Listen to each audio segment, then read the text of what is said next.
क्या बोला मैंने? विटामिन से हमें ऊर्जा मिलती है। तो आप क्वेश्चन गलत मत करना। मैंने कहा विटामिन से हमें ऊर्जा नहीं मिलती। क्या बोला मैंने? नहीं मिलती। समझ गए?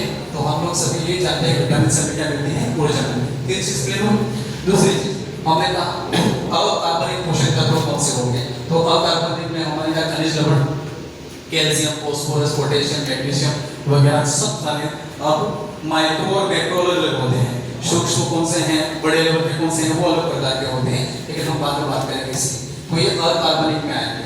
फिर हमने क्या सबसे पहला हम पढ़ रहे हैं कार्बोहाइड्रेट। कौन सा पढ़ रहे हैं? कार्बोहाइड्रेट। तो कार्बोहाइड्रेट के अंदर हम नॉर्मली कहते हैं कार्बोहाइड्रेट कौन कौन से ऐसे फलों में, सब्जियों में पाया जाता है? तो हम नॉर्मल कहते हैं आलू। सबसे ज्यादा कार्बोहाइड्रेट किसमें मिलता है?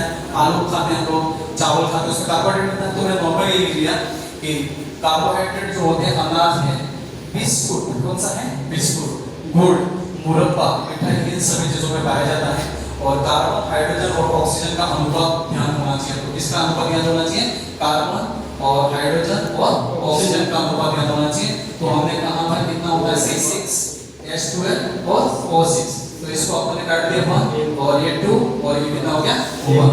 और फिर अगर कार्बन हाइड्रोजन को उल्टा सीधा कर देंगे तो भी हमारा रेशो हमको ध्यान होना चाहिए। बस इस ग्लूकोज का फार्मूला याद होना चाहिए।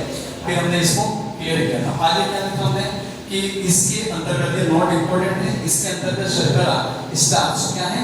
स्टार्च। तो जितने भी पेड़ पौधे जो होते हैं वो भोजन को इकट्ठा करते हैं, जैसे फल के रूप में या जड़ों के अंदर, जैसे हमने कहा सब्जियां जो जड़ों के अंदर बनती है, जैसे कौन सी गाजर है, और कौन सा कहा था आपने? मूली है। ये सब चीजें खाद्य पदार्थ का क्या करते हैं? संग्रहण। क्या करते हैं? संग्रहण।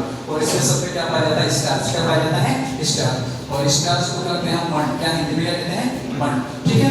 यह शरीर में तुरंत ऊर्जा प्रदान करता है।